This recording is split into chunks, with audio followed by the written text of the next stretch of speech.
It is now, all right, it is now 10:01. Welcome all commissioners. So happy to see your beautiful faces this morning. And we're gonna go right into our agenda with our roll call. Thank you. Member Anaya?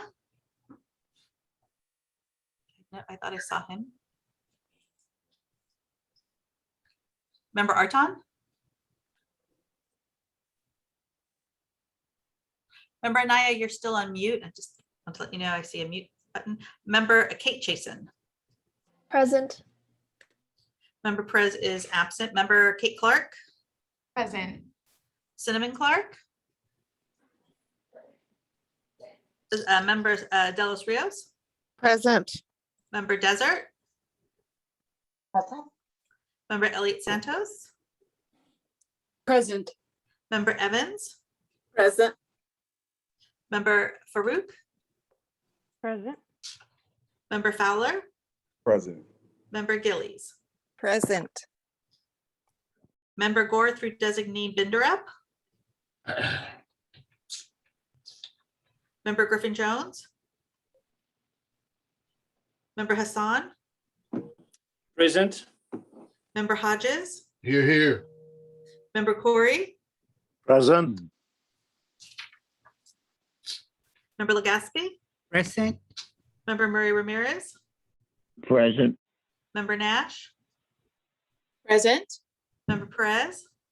Present. Member Edminia Ramirez Ledesma. Member Ryman. Member Roberts. Present, ma'am. Member Ruderman. Member Stefan. Present. That concludes roll call. Madam Chair. Great. We'll go into any public comments? Good morning, everyone. I just looked into our public comments and I do not have anything for today's meeting. Okay. No public comments. There were no All right. requests to speak forms submitted. No requests to speak forms. And there is someone with their hand raised, IRC San Diego. Can I? Oh, that's, let me, Yes, Donna Duvin here. Just wanted to let you know I'm standing in as Rashid Essa has resigned his seat.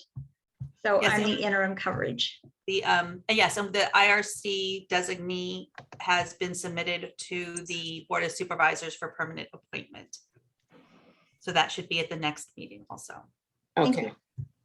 Yes, member Essa had done that, so. Madam Chair, our next item on the agenda is item number 4, the San Diego District Youth Attorneys Youth Advisory Board. Oh, yes, yes. This is the matter in which the commission had asked to, had made some requests as part of its work in relationship to the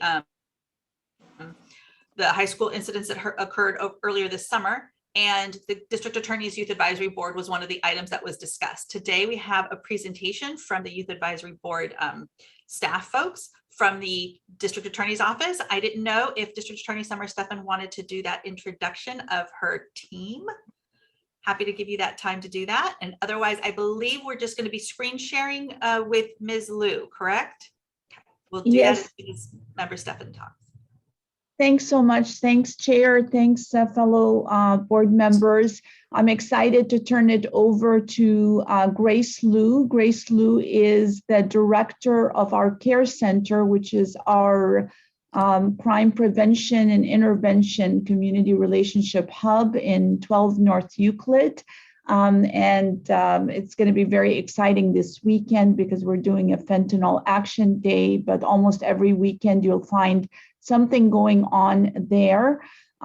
Grace literally grew up in our office as an AmeriCorps, so She's a great person to lead the care center because she sort of went from that youth voice to, she's still very youthful, but to that person that promotes the youth voice. Thelma Mubaya is also a part of our care center and DA family. She also was part of the youth advisory board at Lincoln, went on to go to college and graduate and return to us as a full-time county employee and is an excellent leader for us. So they will give you a preview on our youth advisory board for any benefit it may have for the HRC or the county wanting to borrow or duplicate any part of it. So go ahead, Grace and Thelma, thanks for joining us, and I'm proud to have you as representing our team here. Yes, thank you so much for that beautiful intro. And I definitely did grow up in the DA's office and proud to still be a part of and be making all these great changes. And we're grateful for the opportunity to share our Youth Advisory Board project with the HRC. That's something that I'm personally really passionate about, and I know it is for Thelma as well. And so we'll just get started with the San Diego County Youth Advisory Board. This is our mission statement. And I think the first thing to note is that this mission statement came from the students. And that's really the foundation of our Youth Advisory Board framework, is that everything comes from the students. And it started with even creating the mission statement. And I think, you know, this alone was the first few meetings and us sitting in discomfort and silence and just getting, you know, each word right and the commas where they want them. And it was really important that we started from this foundation of honesty and really honoring our youth as experts from the beginning. Thank you, Grace. Good morning, everyone. And so, as Summer and Grace mentioned, I am very passionate about Youth Advisory Board. I too grew up in the district attorney's office. Around 2008, there were a lot of, there's a lot of community violence and shootings that were happening in the community. And so the district attorney's office wanted to know from the students what they could do, what we could do to kind of, lower the violence that was going on, because students were getting involved, and a student from Lincoln High School had actually been murdered. And so, they came to Lincoln High School and they wanted to have a meeting with us. And, there was this agenda of this is what we want to talk about. And as students, we said, no, we actually want to talk about this.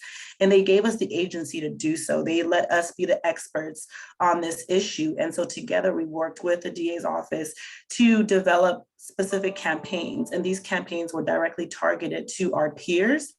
And it was a way for the youth to be involved in public safety and public service.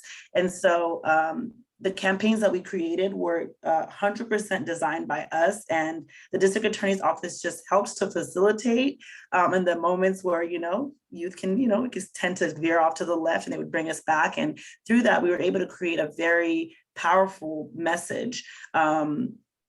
And Grace, I don't know if you want to add anything else on. Yeah, and then our model was we would start with a cohort of freshmen and sophomores and then work with them until they graduated high school and beyond. Even when Thelma was away in college, we were in touch and, providing support where we could. But I think starting with them as their freshmen and sophomores and working with them as their seniors. So the first couple years would be just building the rapport, building the campaign, information gathering, and then their junior, senior years would be about really finalizing the campaign and doing the outreach, and that became our model.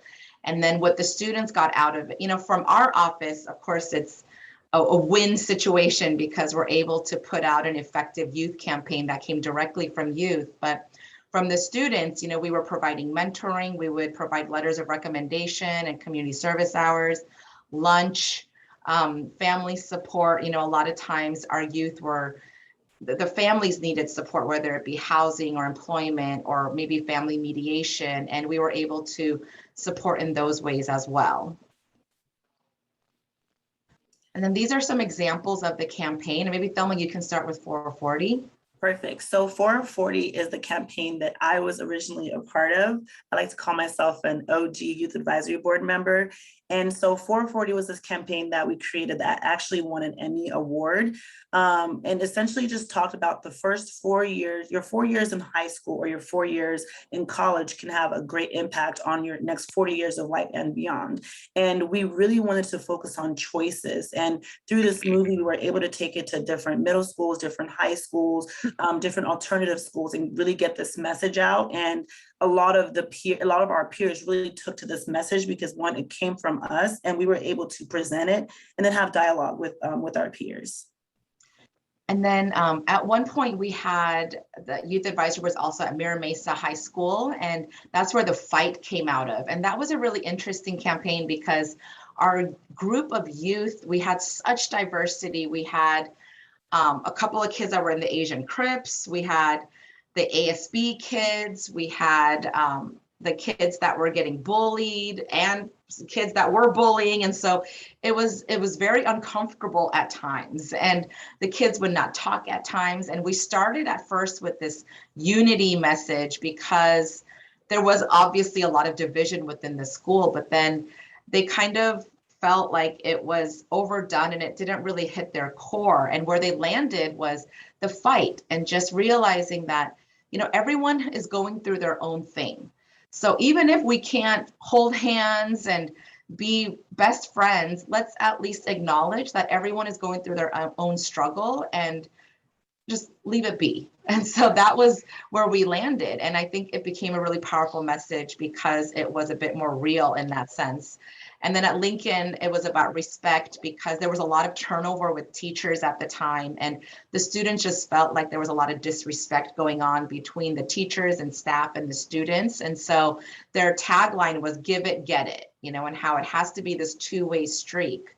And then at Scripps Ranch High School, you may think, you know, they're a really high performing school. And another thing to note is that how we chose the schools where we did a crime mapping project where we looked at the crime rates within a 1 mile radius of the schools. And there was a lot of crime within the Mira Mesa Scripps Ranch cluster. And so that's why we went to these two schools as well. And that's why Lincoln was also chosen. And we were at Morse at one point too. But at Scripps Ranch, you know, there's so much pressure and this really narrow definition of success. And they were feeling so much pressure from that. And then they were acting out in these different ways, you know, whether it be property theft or drugs. And so they wanted to redefine success, you know, and make it about, it's about feeling good about who you are as a person and having character. And so that became their campaign. And then we were at E3 for a few years. That's the charter school that's downtown on top of the library. And they developed a mobile app game, which was about life. It's called Life Map. And it's still in the App Store and Google Play, and you can download it. And you start the game, and it takes you on the trolley stop throughout the city of San Diego, and you can make different choices, whether it be you ditch school that day or you tag up a wall. And it's like a little video game. And then we have the fentanyl campaign that couldn't quite complete because of COVID, but Thelma can speak on that. Yes, and so what you can see from all the campaigns that we've discussed that have been created in the last 19 years, the main theme is that the students get to choose the message that they want to create that speaks to them. And it's usually about something that's directly impacting the students in the community. And so the last one that we were working on was the opioids, specifically for fentanyl. And they wanted to create different skits that were going to be recorded and acted out by the students so they can, you know, really get that messaging out about the overdoses that are taking place because of fentanyl, because they are directly impacting the community. And because of the pandemic, we were not able to finish it, but we were still meeting, and we met until our last cohort were all seniors, and every single one of them graduated, and they're all going to college, a few with full ride scholarships. And it's just really amazing to watch these students start off as freshmen and finish off as seniors and start, you know, going into college and taking all the things that they learned about public safety and, you know, using that as a platform for the work that they do moving forward. And so we also had another campaign called Smoking is Not Coping. I am the coordinator for our North County community stakeholders for our office. They serve as the liaison for communicating with the individuals, stakeholders in the community, as well as our office.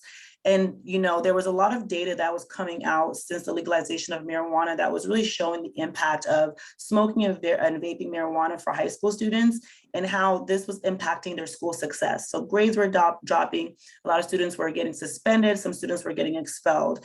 And so our group really wanted to focus on what can we do to create a campaign that puts this on the forefront for the students.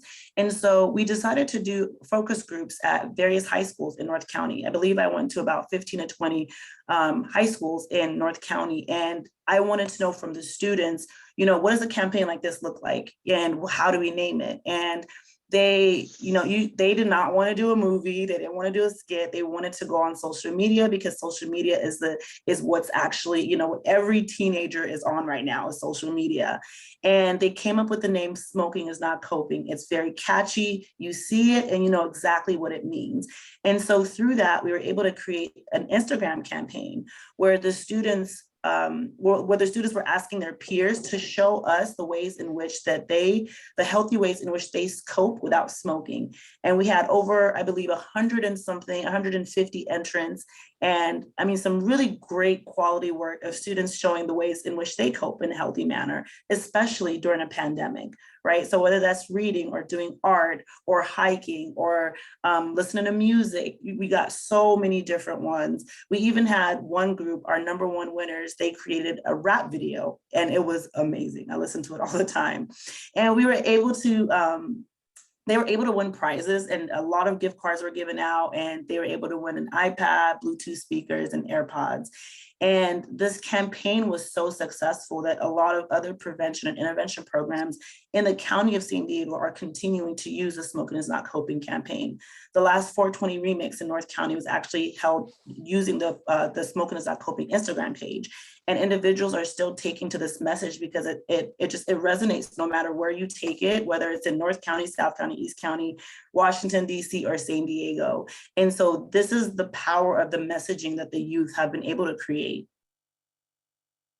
And so just to, you know, go over our framework that may be helpful to understand and could be applied to, you know, racial and equity issues would be, you know, creating a youth advisory board or some sort of platform for youth to participate and finding high schools that represent the diversity. And what I wanted to say on that piece was, it was really important to us that we not only engage the really kind of obvious and apparent leaders in the schools, but we really tried to target the students that were a little bit on the fence. You know, they could kind of go either way, and with a little bit of guidance, they could have an opportunity to show their leadership skills. You know, we call them non-traditional leaders, and they may be leading a group of, you know, not in the most positive way, but we're able to kind of channel that energy. And that actually, I think, made our messaging a lot stronger because they brought a different perspective and different voices. And so no matter what, I think when engaging youth voices, I would encourage just reaching out to those students as well. And we work really closely with the admin and the school counselors to identify those students. A lot of times they might be D students, and then we can bring them up to be a C or B student, or so that's something I just wanted to share. And then conducting focus groups to find out what the needs are, and then engaging the liaisons from each school to report out maybe to the HR commission. I know you already have a model that's, you know, very similar to this.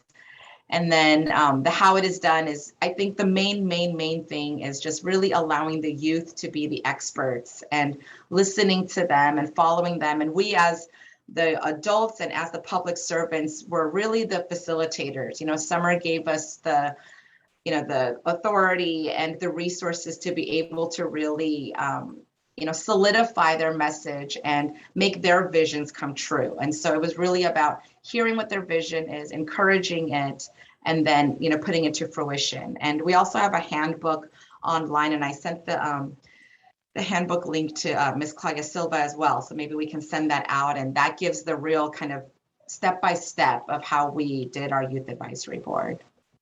And Just really quickly, in the very first, the first part where you were talking about allowing the youth to be the experts, one of the things that allowed them to also be comfortable to create this messaging was the check-ins. We did a check-in at the beginning of every single meeting, and we would check in from a number to 1 to 10. And I can come in as the coordinator and say, you know, I had my numbers at a 6. I had a really rough weekend, and I'm just not in a good space. And being able to just share so vulnerably allow the students to also be able to share. And what comes out of that is, you know, vulnerability, honesty, and you get to know what's going on with the students outside of the school. And that's where that mentoring comes into place.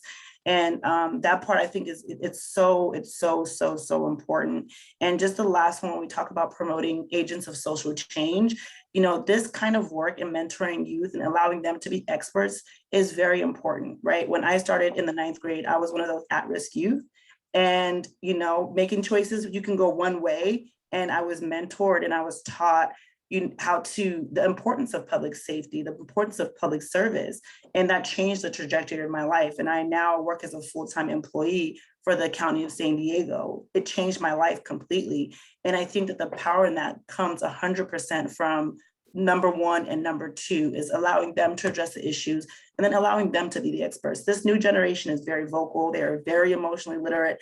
They have a lot to say. And I think that if we're able to sit and listen, we'd be very impressed with some of the things that they have to offer on making change in our community. We just really appreciate this quote and just about empowering youth. And I think it really becomes a win-win situation when we listen to our youth and then we can provide the support they need. And we end up with really powerful campaigns that help the community. And then here's our contact information if you have any other questions. Thank you. Thank you.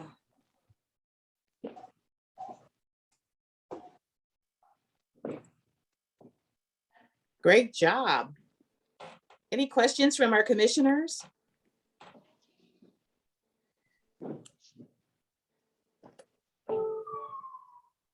I see hands up from members Kate Chasen and member Sarah Farouk. Hi, great presentation. I'm going into my senior year of high school, so it's really awesome to see great advocacy in the county for the youth voice. So one observation that I had was that this seems to be like a very crime motivated organization, if that makes sense. So how could we potentially pair our work to the kind of work that you do? Yeah, I think, I mean, of course, us working for the district attorney's office, you know, it's definitely about crime prevention and intervention. But if you notice, you know, the campaigns themselves, the messaging is very broad. Very few of the campaigns actually even mention crime. And I think that's what we learned as we started working with the youth. You know, we would go in with this, maybe we should do a campaign about gang violence. And they told us, you know, we don't want to, we want to talk about choices. But we know that choices impact crime and, you know, intervention. And so it's still linked, but the messaging was still broader. And I think that's the beauty of working with youth is that they're able to, you know, you're able to think in broader ways and think of these messages that kind of cross over in public health and in public safety and in social justice. And so I think the framework can still be applied, but maybe you can have different focus areas. Like you can narrow it down to, can we develop a campaign around, you know, diversity or inclusivity? And you can kind of narrow it down that way. I definitely agree. I think also with TikTok and Instagram, there's a lot of information out there right now regarding, you know, the current climate around race and diversity in the United States. And I think that using this framework could be a good way to start that dialogue among students, right? Because it's an uncomfortable conversation for everyone involved. And so being able to sit with your peers and really start this dialogue, I think you'll be able to create a very, very powerful message. Good member Farouk with our hand up. Yeah, thank you so much for your presentations, Grace and Thelma. This was really helpful. A question that I had regarding the program is, I'm curious to hear how the DA office defines success in this case. Like, what are those measures? But then I'm also curious on how you define at-risk youth. I think the definition is pretty broad, but I would love to hear how you all see it. Yeah, I think for success, we definitely look at, the graduation and making sure that all our students end up graduating high school and going on to some other, next step in their future, whether it be college or vocational school or, something else. We still have students who graduated, years ago and they went to community college, but then stopped and then are coming back for more resources. And I think even that is success when we can still continue to have a relationship, and when things are going hard, they come and talk to us still and reach out to us. If their family is going through some hard times, they'll come back and talk to us. I think that engagement is a level of success, but also, like I mentioned before, sometimes our students are starting out as D students and they may end up becoming C or B students. And we see that also as success, even though it may not look like it, GPA wise and things like that. But just if we can start at one point and get them, just a little bit above or thinking a little differently about their future or their families. And I think, that's how we really look at success. Absolutely. And as to answer your other question around how we define at-risk youth, I did quotations around at-risk youth because it's not a phrase that I like to use. But at the time, that's the language that was being used at the time. Specifically, when we think about youth that are at risk, you're looking at their grades, you're looking at their socioeconomic status, you're looking at what's going on in the home. For me specifically, there was a lot going on in the home. There was a lot of, unaddressed mental health issues and just behaving, like misbehaving. I was just a misbehaving kid. And so having someone someone who works for such a prestigious office, be able to sit with me as a human being and say, hey, like, what is going on? Right. And not saying, oh, you're a bad person or you're doing these bad things, but what is going on and what can we do to help you?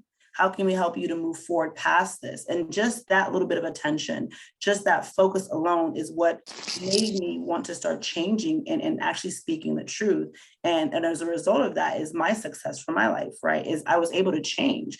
And, my grades came up and I started participating more and I have an active voice. And we have so many of our students that have gone through Youth Advisory Board that do this. We have students that have gone on to Stanford University.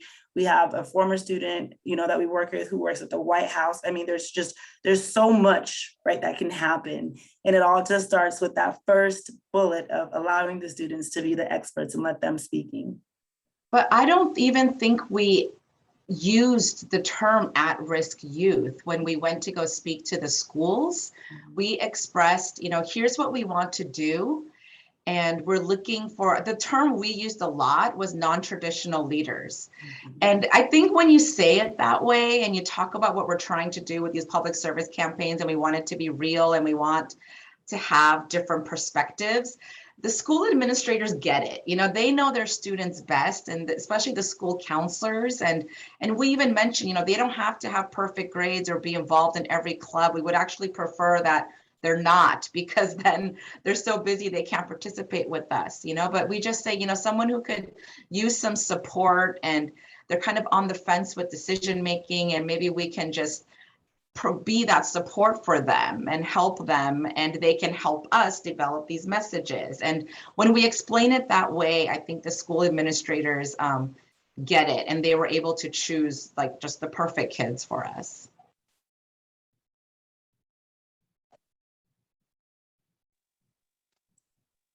I see Member Legaspi's hand up.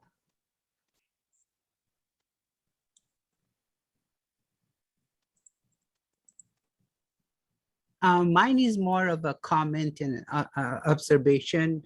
I would like to thank the DA's office for this program. I've been a resident of Mira Mesa for more than 40 years, and my business is located in between those two schools that were mentioned, Mira Mesa High School and Scripps Ranch High School. And I've seen a lot of changes. Before, on Fridays, they would congregate on parking lots, school grounds, and some stores. Now I don't see it anymore. And I know personally someone who has recovered. I mean, a very active gang member. Unfortunately, he's Filipino, but I'm so proud to see that he has changed, got himself an education, and now operates his own business in the Mira Mesa area. So I think the program works. Thank you. Thank you, Joy. We have member Arton, Vice Chair Arton's hand up. Thanks, Claudia. And thank you both Selma and Grace for your presentation. I guess a question that I have is, does the youth that you work with, more on, I think, a follow-up to Sarah's question, like what are they, for example, like system impacted youth that have been arrested before? Are they youth who have not gotten there yet, but are quote unquote and like at risk? I know that you said that you don't use that terminology, but I'm just kind of trying to get more info on that. In addition to that, I'm curious as to what you have learned from this youth. As you know, the county's prosecutor's office.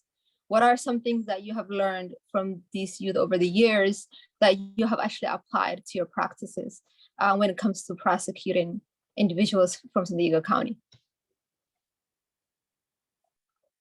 I can answer your first question. And let me just make sure I remember. Can you repeat your first question for me one more time? Just really briefly. Yeah, so who are these youth that you work with? Are they yes. youth who have been arrested? Yes. Yeah. So as we mentioned earlier, we work with all different kinds of youth. There's not one specific group that we're focusing on. We allow the schools to help us to choose. And so when Grace is referring to non-traditional leaders, she means like the students that's in high school that gets all the A's, right? They get good grades, they show up to school every day, and they have friends, they are leaders within their classrooms, right? So we have students like that. We also have other students who might not be getting the best grades. They might have D's and F's. They might not be coming to school every single day. They might be getting into school fights or arguments. And through that, they're leading other people in a different way, right? And so we take from both sides. We take individuals that are in the middle. We take individuals that are on, right there on the fence, whether you're doing good or you're about to be doing good, or you don't know, so maybe you're about to start doing bad. There is not one specific student. Honestly, anyone is welcome to Youth Advisory Board. I was not invited to Youth Advisory Board. They sent invitations to certain school students, and I wanted to be a lawyer, and I heard the district attorney's office was there, and a friend of mine went to the meeting, and I went right to the principal's class and I said, hey, I heard the district attorney's office is here. I didn't get a pass. And so I kind of forced myself onto the meeting. And as you can see, I haven't gone anywhere, right? So it's open to anyone, right? Even if the counselors choose students, but then a student shares with their friend, like, hey, I'm doing this thing. I think you should join it. I think you'd be a really great member. Then that person can join. That's how my best friend joined at the time. And Vice Chair Warsan, in terms of what we learned, they definitely at the end of the day, like everything we do with the community, they give us a lot more than we give them. We're excited. We always find a way working with the community to give them the best computers, going to college or to vocational schools. We give them things, we give them mentors, we help with their applications, we do mock interviews with them.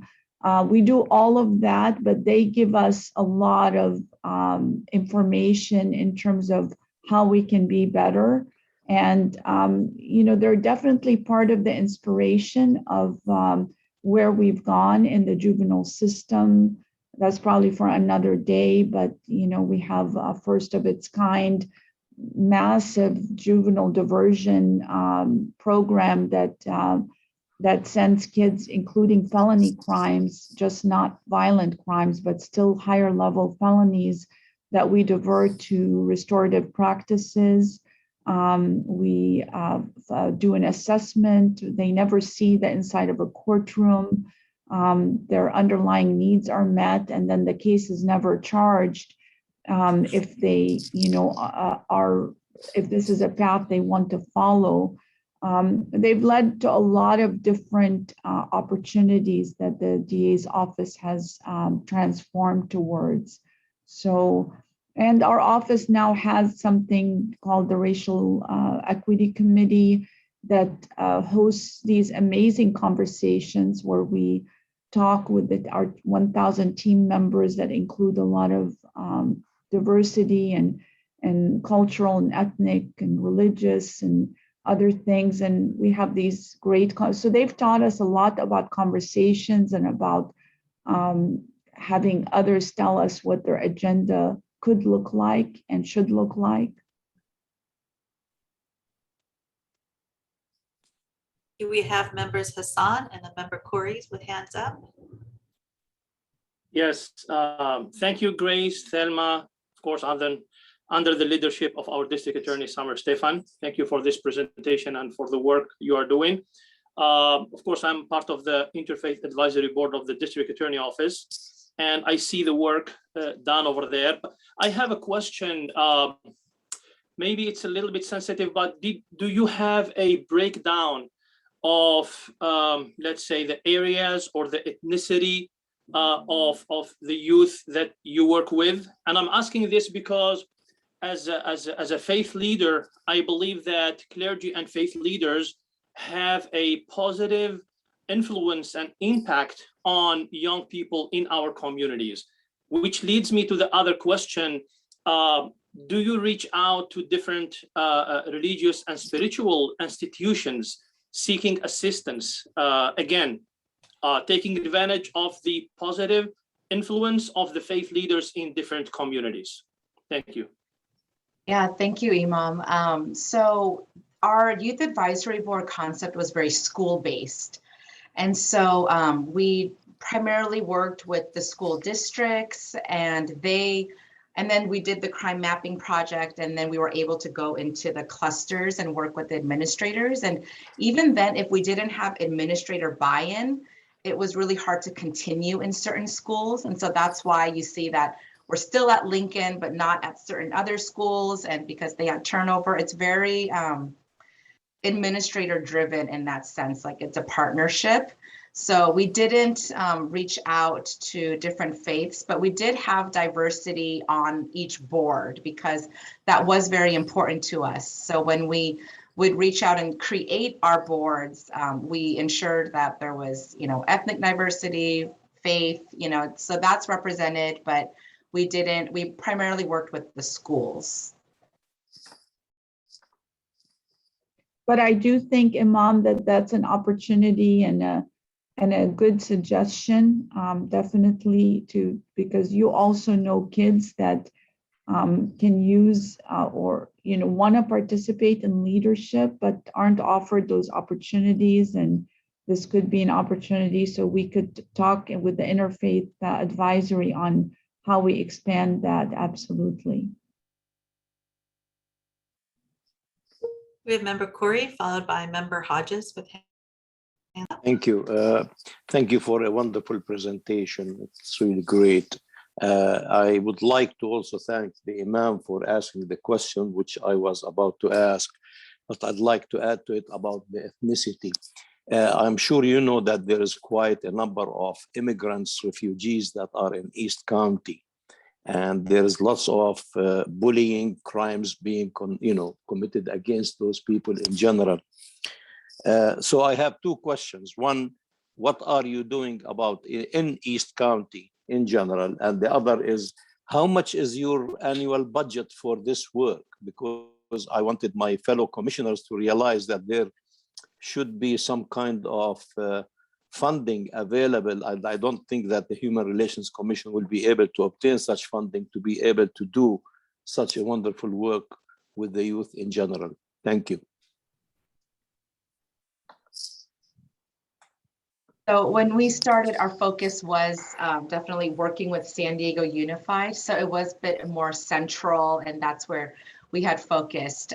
With East County, I mean, that's kind of where we were hoping to go next. We did North County, and we had a crime prevention specialist that was focused on East County, and that was our next move, was to develop some youth processes over there. But we had a bit of turnover within our office, and so that's a bit on pause for now. But we definitely would love to do work in East County.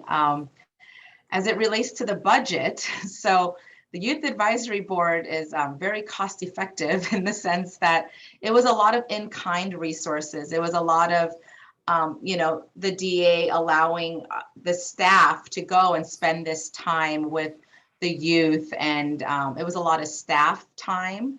And then also providing the lunches, that came from our office.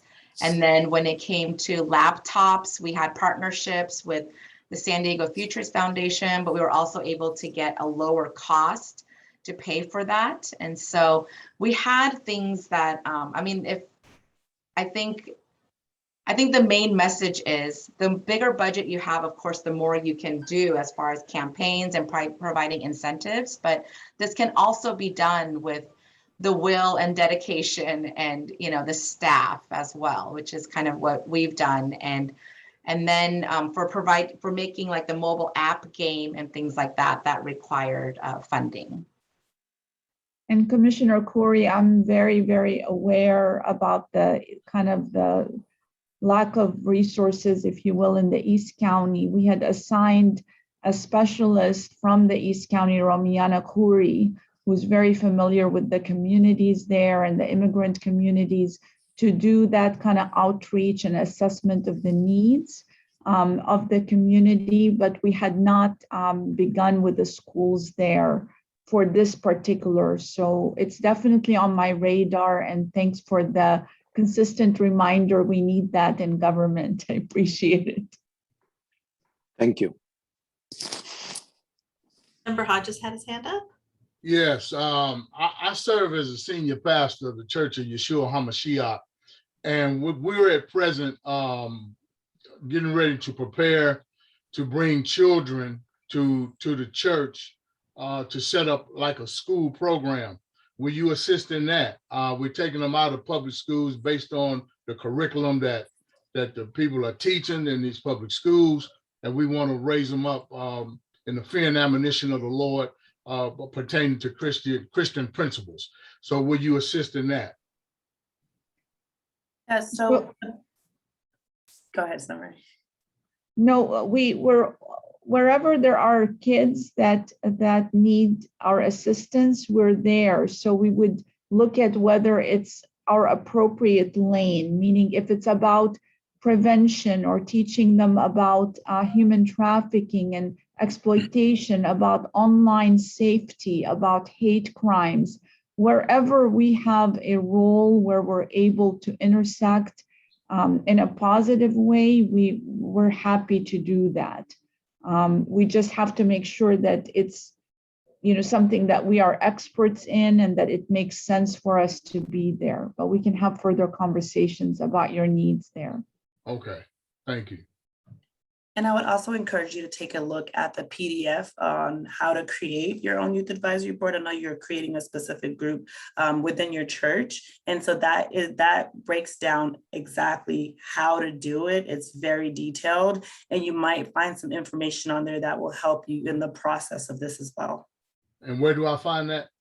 I believe we sent over a copy to Claudia Silver. And so we're hoping that it will be sent out to everyone after this meeting. Okay. Yeah, the PowerPoint and the link to the Youth Advisory Board Handbook will be sent out. We have member Anaya with his hand up and member De Los Rios. Good morning, everybody. Thank you very much for this presentation. Back when we started this conversation, I wanted to hear more about your work, simply because I'm a big believer in not reinventing the wheel. And learning as much as we can from things that we've already implemented. So I had got a sense that some positive work had happened, and I know to always address the elephant in the room. I know there was some concern, but being in essence a law enforcement related or connected effort. But I didn't want that to take us away from the fact that there's some positive work, right, going on. And my assumptions, I think today have been validated a little bit in the sense that the model that you've chosen and have implemented is in many ways similar to some of the work that I used to do, and it's very validating to hear kind of like how your effort has progressed. Your use of the traditional versus non-traditional, use. It brings me back because that's exactly how I used to define when we were selecting our youth for the program that I used to work for and be involved in. So you're bringing back a lot of memories when you talk about that. But I think, for our purposes here, I think you have shown us that there is a model in place that we could, look at as potential, get some learnings from, so that as we decide where to move forward with our efforts, we could take it. So I appreciate the fact that you have a guide put in place that can be shared with how we begin with the youth that we identify and that are involved, so that they can choose to see what pieces they like or do not like. I also do really appreciate the conversation about, and the question that George asked and Commissioner Curry asked about cost. And I know that staff, county staff and DA staff was very, expressed, this is really the nonprofit model, right? Like, we have a staff resource, and then we get creative on how to do the rest. But let's be real. The DA has allocated staff time, and that is very valuable time, and that's not cheap either. And so I think, although we do not have the capacity necessarily as a commission to allocate dollars, when we talk about this coming maybe out of our Office of Equity, and if staff time is dedicated, that does factor into the budget modeling, I think, in the future. So let's understand that the county would be investing in this effort, especially if they do put time in. And then lastly, what I'll say is that we do form our own and separate kind of effort, which I think is the direction we kind of talked about. I think there's a lot of value in figuring out ways how to have both of these groups intersect with some type of liaison, both ways, youth liaison between each other. And then lastly, before I forget, I know that my instinct always tells me, oh, how can we do more, right? How can the DA's office? But I do appreciate the fact that you've taken an approach where you strategically have looked at, we understanding you can't do it all, but let's go after a few here and that hopefully evolve into more. To me, that's a very smart organizing method. To use not in the same space, but to use an organizing model.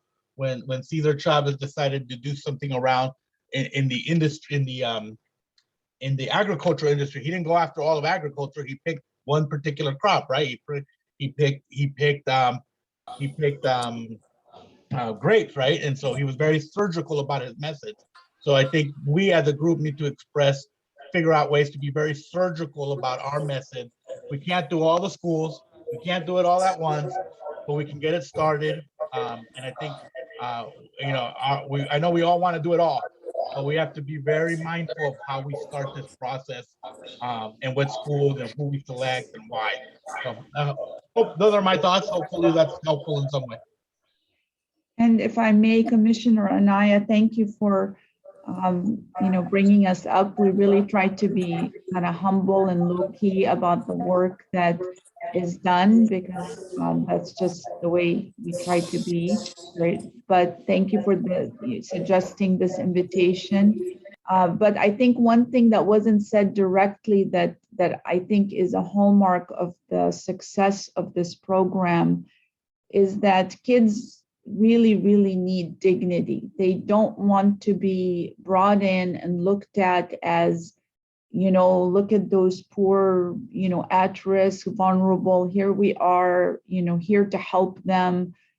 So as you could see in everything that was described, the youth were empowered to lead and to create themselves. So whatever it is that the commission does. I think that if I was to pick the one thing that's the reason that I would call this a success is that the youth led. So for example, if you wanted to borrow from our model, the youth could lead in an equity campaign for all of the schools. They could create a slogan that allows for dignity and equity and respect, but they have to kind of come up with it, you know, whatever that is. But I think giving them, empowering them with action and then feeding their soul and helping them is part of the success of this model. We kind of put them to work in a kind of a dignified way.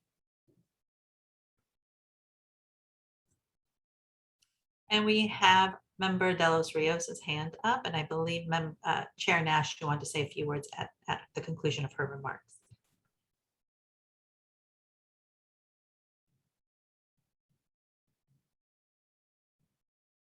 Member De Los Rios, you're on mute. Thank you very much, District Attorney Summer Stephan, for your comments. You're absolutely correct. Youth-led is the way that it should be. As a past youth mentor at Lincoln High School for many years, and also working in East County with the Education Committee, I'm very pleased to see that this committee is formed and the model that you've shown is great. My concern is, again, just a concern and recommendations, as my colleague Iman Taha mentioned in East County, and also Commissioner McCory.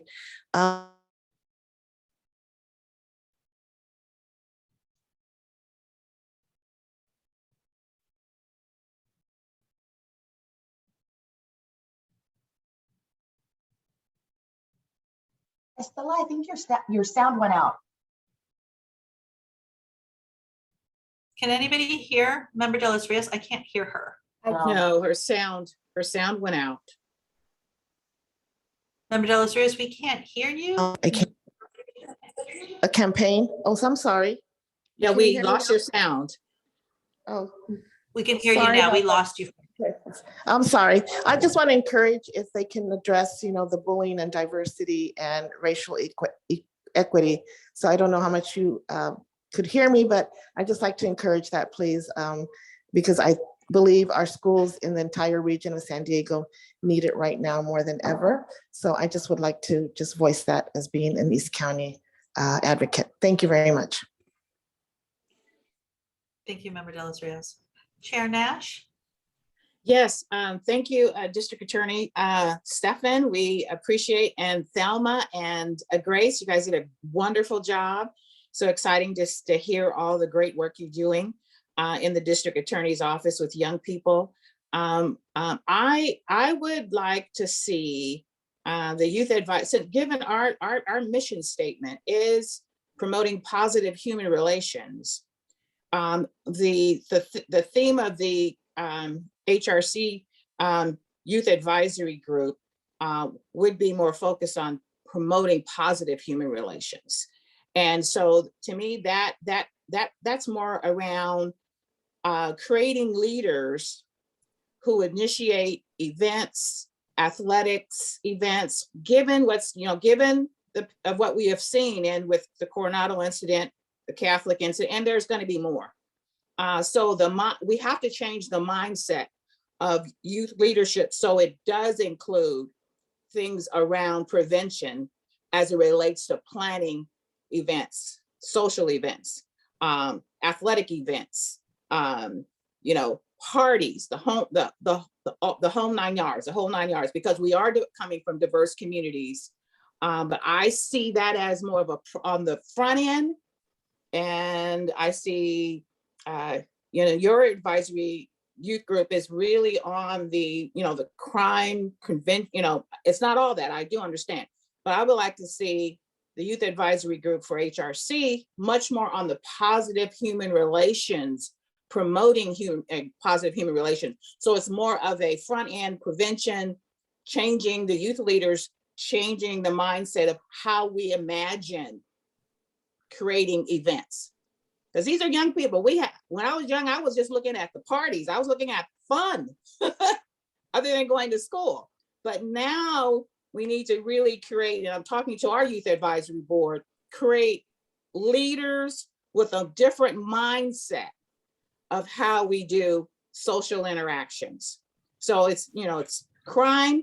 And then I see young people in protest, but I don't see the middle. And I think the middle is where we get the fun things, the events, partying, that piece. So I would like to see our HRC, and this is just me talking, but I would like to see us focus more on the positive aspects of growing up in San Diego as a young person, having fun. But we got to now reimagine what that looks like, that it does include diversity and equity and all the other pieces that our kids enjoy. It's a different mindset now, and we have to really re-educate and reimagine what that looks like in regards to young people growing up in San Diego and having a great time in this wonderful America's finest city. What that looks like for young people, very different. That's my comments. I want to move, if it's okay, thank you so much. We just only have an hour left and we really want to move on in our agenda. We have some heavy conversations that we need to have. If you all would like to stick around with us, hang out with us, we'd sure appreciate your hanging out with us, but we want to move on to the next agenda item. Do I have my nonprofits here? Yes. Okay, Claudia, would you Yes, Madam Chair. Yes, we have item number 5 is strategic planning and priorities, next steps, and the update from the ad hoc subcommittee. The presentation will be led by our consultants. We'll go ahead and share the screen so they get started. And while they do that, just wanted to give the commission kind of an update and kind of set the platform of where we're at. As you all know, you formed an ad hoc strategic planning subcommittee to take that laboring oar and roll up their sleeves to develop the process and the plan of how we're going to undertake the strategic planning and the setting of the priorities of this commission. In doing so, the ad hoc strategic planning subcommittee set forth, they hosted a number of community input events. They had 4 different events, 4 different times, both during the day, in the evenings, on the weekends, provide members of the public and various communities multiple opportunities to provide input, in addition to setting up a phone number so folks could call in and they could also email in any of their comments. And that was all to gather input and hear from various voices. And then the subcommittee recognizes also that this commission itself, each one of you have your various communities and respective voices and have a lot to contribute in regards to engaging in the conversations around strategic planning and identifying those areas and issues that you want to set as priorities. So with that in mind, we are returning to you, the commission, to talk about the next steps in strategic planning. What is how to set the framework for you all now providing your voices and engaging in dialogue with one another and hearing each member's perspectives, not only from their own personal viewpoints, but also from the communities that they all represent, because each one of you are, as you'll discuss, as you'll hear as we go through the presentation, each one of you represent various communities, multiple communities, and we want to encourage and provide the avenue and set the scene, so to speak, so each and every voice is able to be heard throughout this process. We do know that, as you know, we're trying to set a special meeting so that you all can undertake a very deep dive into nothing solely dedicated to the strategic planning and hearing all of those voices. And we'll get that date out to you once it's finalized, and if we need to select some potential additional dates, we'll do so if we can't obtain a quorum.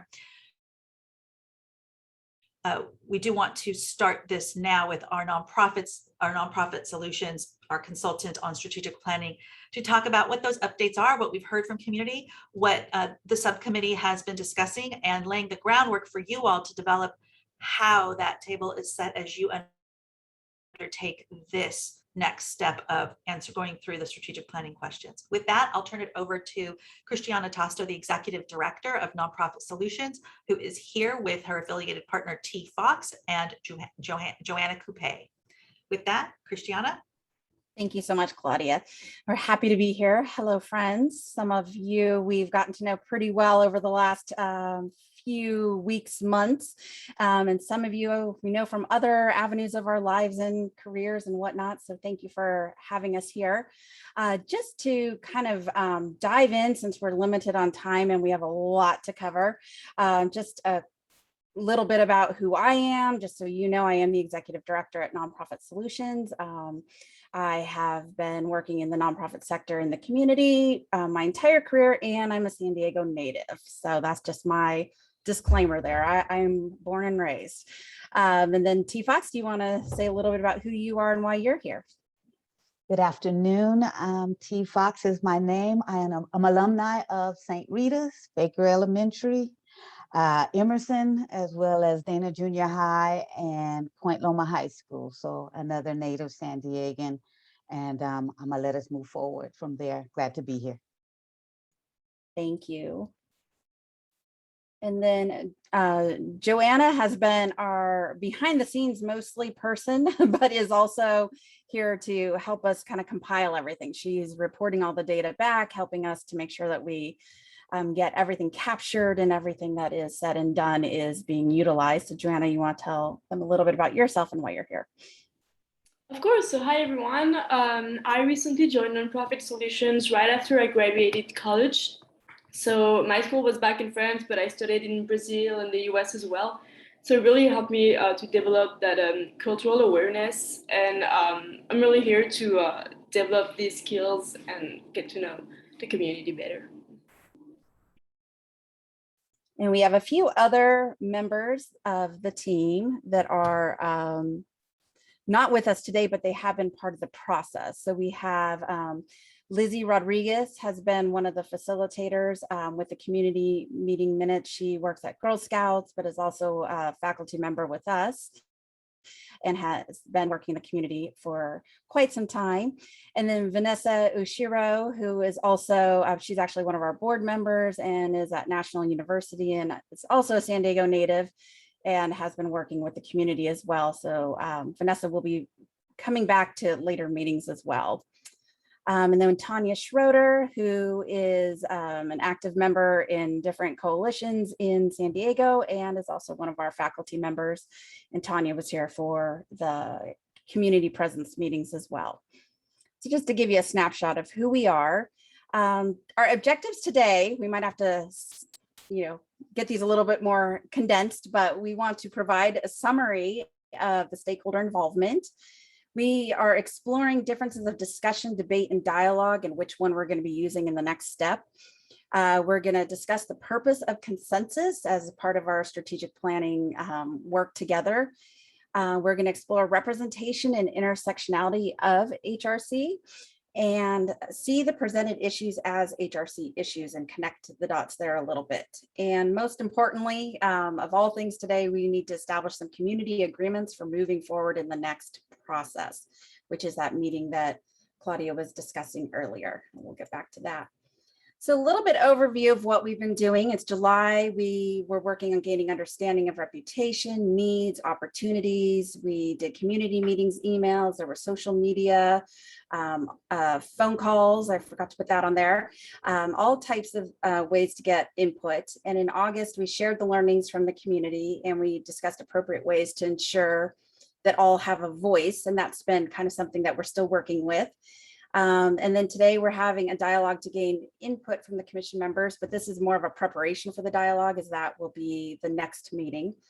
And then in September, we hope to be well on our way to establish a clear vision for HRC, gain consensus and commitment on priorities and goals that support the vision for the next 3 years.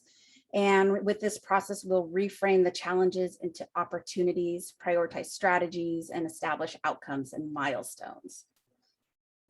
Okay, so these were the questions that we presented to the community. So what do you specifically want the Human Relations Commission to accomplish? What would make residents thrive in San Diego County? And what is keeping residents from thriving in San Diego County? And what have been the challenges of residents of San Diego County? And what does your future in San Diego County look like? So these were questions that were created by the ad hoc committee with our guidance and our support. And we kept to these in different iterations. Some were just dialogue, some were polls, some were word clouds. It depended on the size of our audience at the moment. We did have these community agreements at this time with the community presence. So this was devised by the ad hoc strategic planning committee as well. So we were asked folks to be curious, listen to learn, and seek the wonder. Assume positive intention, avoid expressing judgment of others. Challenge ideas, not the person presenting the idea. And recognize that we co-create this experience together and honor risk-taking, emotions, and multiple points of view, and using I statements. But then we did add a caveat to that is obviously some of you are here representing beyond just yourself. So as you're representing your community, we understand that we is definitely part of it. It's just I is a little bit more empowering. So the community presence meetings, we had 1 poll and 5 public open dialogue questions for the first session. The second session was 6 polls created from previous meeting responses and public open dialogue in the following sessions. This one included all the community members on the call. 1 session was mutual dialogue with read responses from email. And then the attendance of these, the first one we had 17 attendees, and shockingly that was the one during the day, in the middle of the day. The second one, we had 1 attendee. The third, we had 3 attendees. And the fourth, we had 1 attendee. And then we had an overview of some common themes that came up is wealth building solutions and career opportunities to fight economic disparity. Giving a voice to the voiceless. Multi-generational education on diversity in different backgrounds. Affordable housing. Unbiased and educated public safety, promoting understanding and appreciation across the diverse population of the county, and public events to bring different communities together in a safe space to discuss and share on different views. So this is a tool that we use at Nonprofit Solutions with many of our management groups and different cohorts. And this has been something that has been very useful. We definitely know that there are different types of conversations to have. We have discussions, we have debates, and we have dialogues.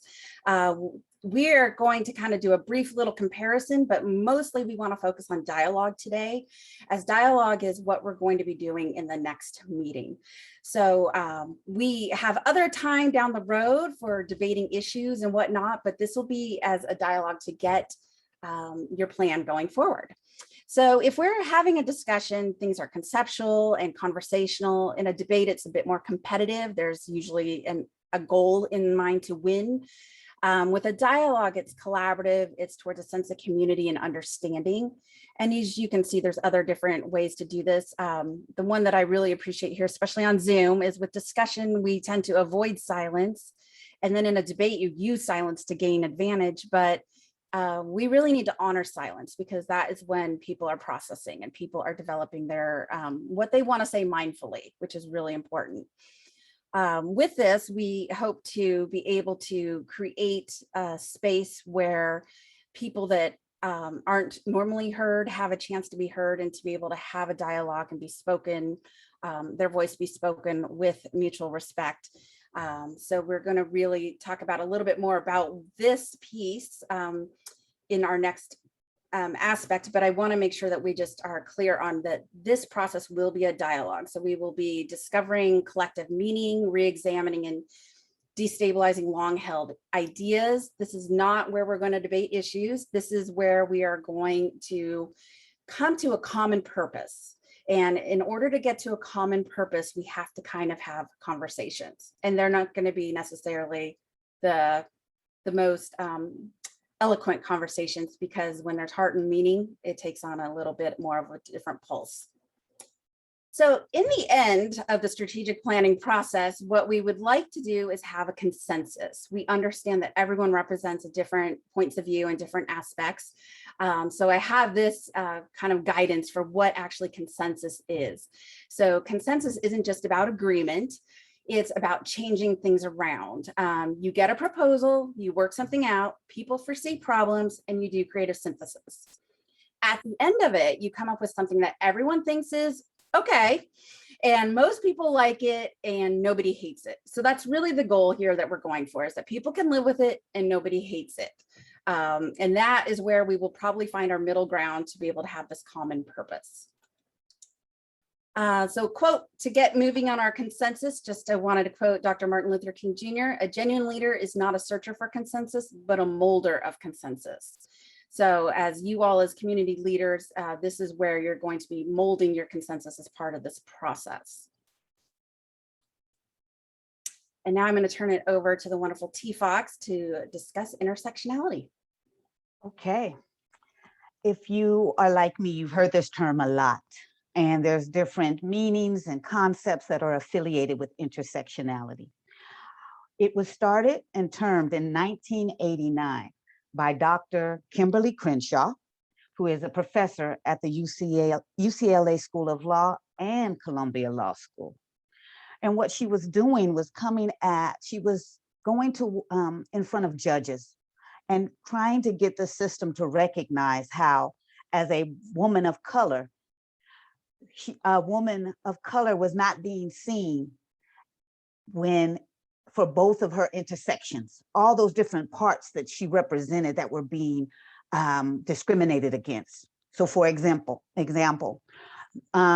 court decisions were being made based on she's a woman or she's a Black versus she's a Black woman. And that intersectionality is that piece that I am looking forward to sharing with you and embracing and exploring on how it interacts and plays itself out right here on the HRC. And as you see, through awareness of intersectionality, we can better acknowledge and ground the differences among us. Next slide, please.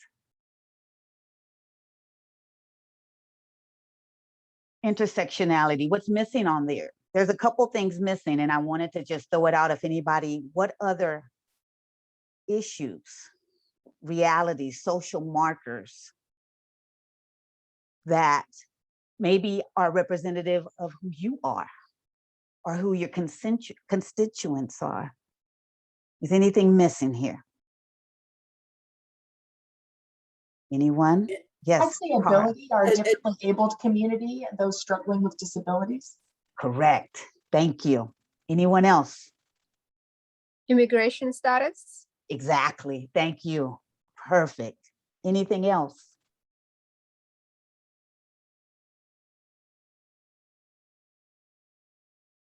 Ethnicity. Ethnicity. It is there, ethnicity and race. Okay. But if you want to give me a little bit more, Member Hodges? Yes, yeah, trying to equality, you know, like if there's $12 million in the coffers, a dark shade of brown people would get their equivalent amount. I don't use the term Black people, white people. We're all different shades of brown, and we all bleed red. So I don't say Black people, white people, okay. but the darker, I'm a darker shade of brown person, and we would all, and if there's 12 million in the coffers, then I get my equal share, and the lighter shade of brown will get their same equal share, and the medium shade of brown will get their same equal share, and we all come together to split it to make it one whole. Okay, I appreciate that feedback. I can't see hands, so if there's anyone else that's got a hand up, I want to go to the next slide. If not, am I missing anyone? All right, and thank you, Claudia. I don't see any hands. All right, so you led right into this reality, right? Let's go to dollars. Let's keep it green. Let's just go green. Green is not equally divided. We also know in this slide, as it was pointed out to us by an ad hoc member, that we don't have our AAPI representatives here. So I want to acknowledge that first and foremost. recognizing that everything isn't perfect, but look at this. These are real statistics. For every dollar that a white male earns, a white woman doing the same job gets 77 cents. An African-American woman gets 64 cents, same job. And a Latinx sister gets 56 cents, same job.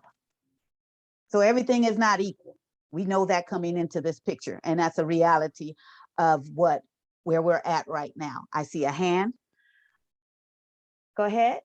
Hi, thank you. I'm just wondering if these statistics are California or nationwide? From what I understand, they are nationwide. Thank you. Mm-hmm. And unfortunately, nothing has changed much over the years, because I remember this being way back in the day. So I understand President Obama had created some legislation that was looking at making sure everything was more equal, but I personally don't have that information right now. Okay. So when it comes to the HRC and what you are doing, we have the dollars, we have the reality of your constituents that went through the commission's open meetings, community meetings. They spoke on wealth building solutions. And I wanted to make sure we recognize that. How is that a human relations, an HRC issue? Because as we see here, all humans aren't created equal in the society that we live in. And recognizing that piece brings us back to who we are and where we are. The fact that each of you as individuals, right, represent, let's go back to that intersectionality piece. You have different parts of yourself. Being able to express my whole authentic self is not always welcome in certain places, and we recognize it.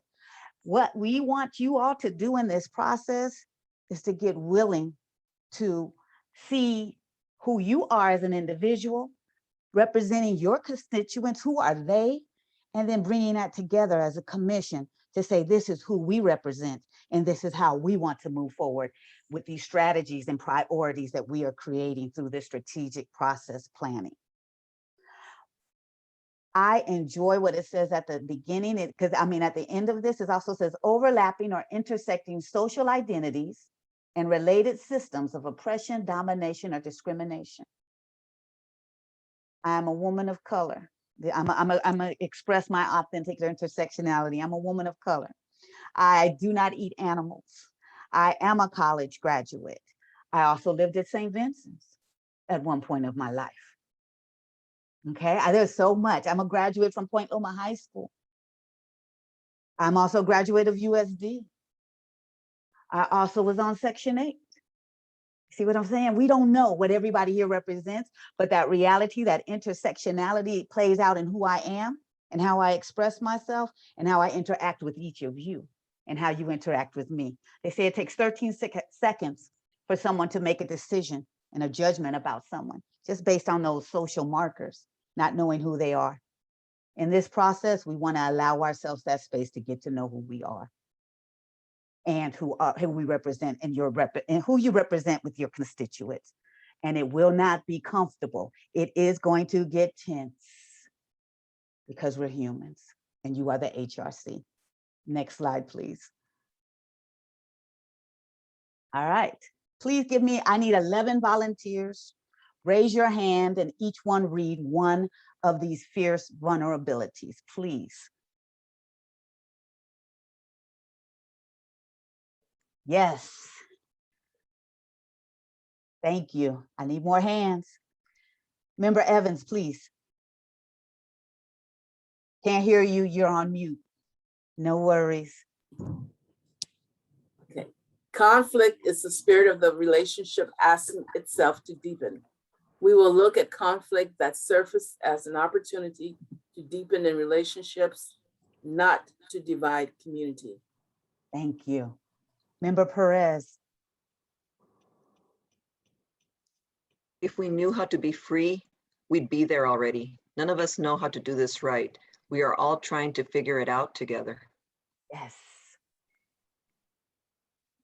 Member De La Rios, please. We have the right to be raggedy. We're going to mess up and it's okay. Yes. Member Corey. Our power lies in our defenselessness. When we feel we have nothing that we need to defend is when we are our most powerful. We value transparency over security. We lead with honesty and trust that people will hear, see, and witness us in our full humanity. Thank you. Chairwoman Nash, please. We ask questions with curiosity, not an intent to critique. We ask with the intention of knowing more, not with the intention to prove someone wrong. Thank you. Member Farouk, forgive me if I say your name's wrong. You're good. Safe space versus brave space. Real safety doesn't guarantee that we will not be uncomfortable. Real safety means that we create spaces that are safe enough to have brave and oftentimes difficult conversations, knowing that our relationship will only be strengthened by them. Thank you. Yes, Member Roberts, please.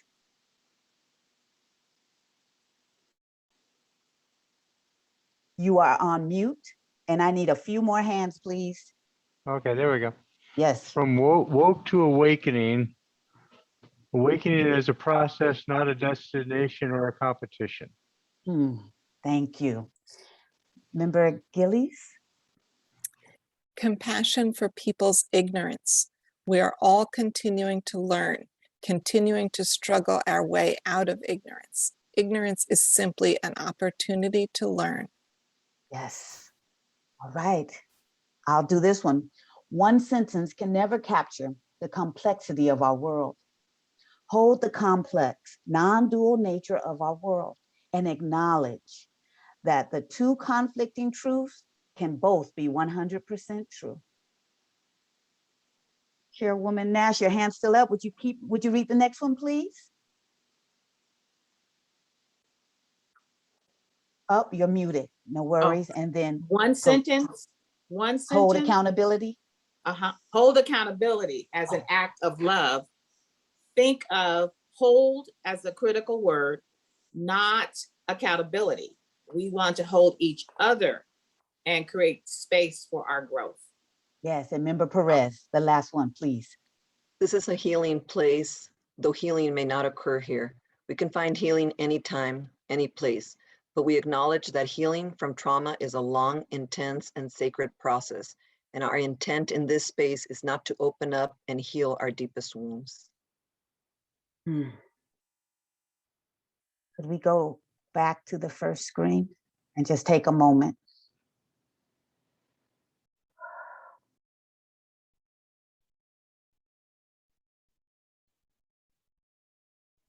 And I just want to add, T. Fox, if any of these are bringing up anything for anybody, feel free to go off video if you want to just step up, step away, whatever you need to do. Sometimes talking about these things may affect us, so just do some self-care while you're here. This was created by Kazu Haga, who fashions himself and models his life after Martin Luther King. So it's real relevant that this coincides with that quote that Cristiano read to us at the end before I began. Fierce vulnerability.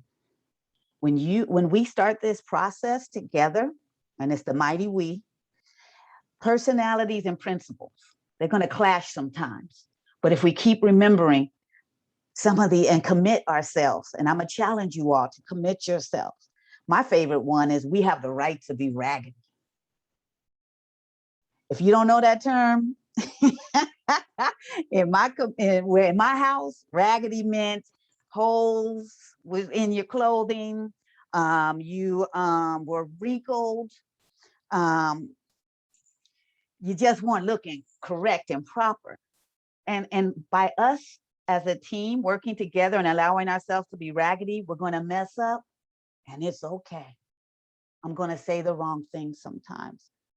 And also that allows for the both intent and impact to exist at the same time. Now, what does that mean? My intention was not to hurt you, but the impact is I did hurt you. So both of them are valid. And then we got to come together and figure out what's the solution that we both walk away with less harm being done and felt, and owning our part in each of those things. So those are some of the commitments that we want you to, the mindset we are asking you to get ready to come into when you begin this strategic process, strategic planning process led by NPS. And just real quick, I'm gonna open it up. Is anybody relating or feeling or have been touched by any of these vulnerability considerations? If so, please read it and give us some words. And we got like 2 minutes. This is so powerful. I'm wondering if we can share these with the commissioners. Yes. Absolutely. Thank you so much. This will be sent out after the meeting.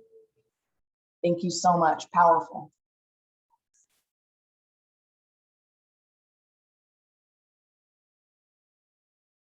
Okay. All right. We've got a lot to do, and I'm not trying to rush, but you do have access to it. And when we do meet again in our next 4-hour meeting, I will challenge you all to be ready to speak on which vulnerability you're going to practice and you're bringing into that meeting, so that we are setting that mindset and making that paradigm shift to allow each other to be our authentic selves and remember that we're here with a purpose. Next slide. Thank you for that. Okay. Okay. Thank you, T. Fox. People that say you can't connect through Zoom, I don't know what they're talking about. I had chills even, and I knew this was coming. There's just something about the connection of folks in a shared space for the shared reason. So thank you so much for sharing that with us, T. Fox. This was just an example that we used in the ad hoc. The last meeting that we had was about how are we all going to work together? So this is something that we need to kind of develop. This, as we talked earlier, this isn't about debating. We aren't necessarily discussing issues. This is how we're going to work together to have these deliverables, have this plan, have this purpose. And all of you are here for a reason, and all of you represent some aspect of that intersectionality, and all of you may have many aspects of that intersectionality going on for you, and you represent communities that do that as well. So we want to make sure that through this process that everyone is going to work together. We know this may not be all polite and perfect, but it definitely can, we can reduce harm. And we want to do that. So these are just some examples of the 4 agreements. If anyone has ever heard this book, it's a great book. It's Toltec, like Aztec foundations, but it's be impeccable with your word, speak with integrity, say only what you mean, avoid using words to speak against yourself and to gossip about others. Use the power of your word in the direction of truth and love. Don't take anything personally. And I just need this one like tattooed against every part of me, because as someone that's out in the public, this is what you do. But nothing others do is because of you. What others say or do is a projection of their own reality. And when you are immune to the opinions and actions of others, you won't be the victim of needless suffering. Again, these are examples. This one I know can be broken down into many things, and we've had multiple conversations about this one in particular. Don't make assumptions. Find the courage to ask questions and express what you really want. Communicate with others as clearly as you can to avoid any misunderstandings, sadness, and drama. And with just one agreement, you can completely transform your life. And always do your best. This is my son's principal's motto at her school, is just, did you do your best? And I went in for a long time like, that's not his best, you know, we need more. And then it's like shifted my mindset through the last 5 years, is do your best. What's his personal best? It's different for everybody. It's different from everybody's backgrounds. It's different from where they've grown up and what they've experienced and their life circumstances. So these are just some examples. What we need to do is we have to come up with some to get through this process. So I want to reiterate what the actual process is so that we know that we're clear on what we're doing here. So the process is designed to develop the Commission's strategic plan priorities to promote positive human relations. The process also includes the dialogue by each of you and your respective communities may vary greatly at times. We're aware of that. And dialogue provides each of you an opportunity to speak your truth without judgment. And you are working to build consensus and undertake the hard conversations. And you will be distilling those areas to create the commission's plan priorities that will advance positive human relations in San Diego County. So that is why we're all here. That's what we're here to walk with you through the process. So these are the questions that we ask the community, and we are going to ask you all. We do need to just kind of look at how we want to get along with each other before we get into answering any of these types of questions. So I just want to present them to you one more time here. What do you specifically want the Human Relations Commission to accomplish? What would make residents thrive in San Diego County? What is keeping residents from thriving in San Diego County? And what have been the challenges of residents of San Diego County? And what does your future in San Diego County look like? And then I wanted to bring this slide back to the forefront just to remind you all that we do know that there is a time and a place for discussion. There's a time and a place for debate, all useful, all necessary at different times. But for the sake of this process, our next meeting is going to be a dialogue. So with that, I would like to give a quote, but then I want us to kind of come up with what those agreements are going to be. And we were going to number those and whatnot, I thought, but I think that if we could just have some authenticity of what is important to everyone. So let me just share this quote. If you want to go fast, go alone.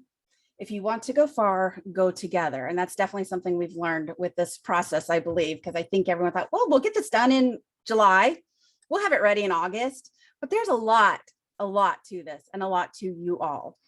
So with that, looking at agreements, the fierce vulnerability, we have the 4 agreements. We also have the agreements that we shared with the community. So I'd like to hear from you all, and Joanna will be tracking all of these for us. How are we going to do this? How are we going to spend these 4 hours together? Can I ask a question, Miss? Please. I want to make sure I understand what we're doing right now. So the commission is being tasked right now with figuring out moving forward what are going to be their commission agreements for interacting with each other. For the strategic planning process. Perfect. Excellent.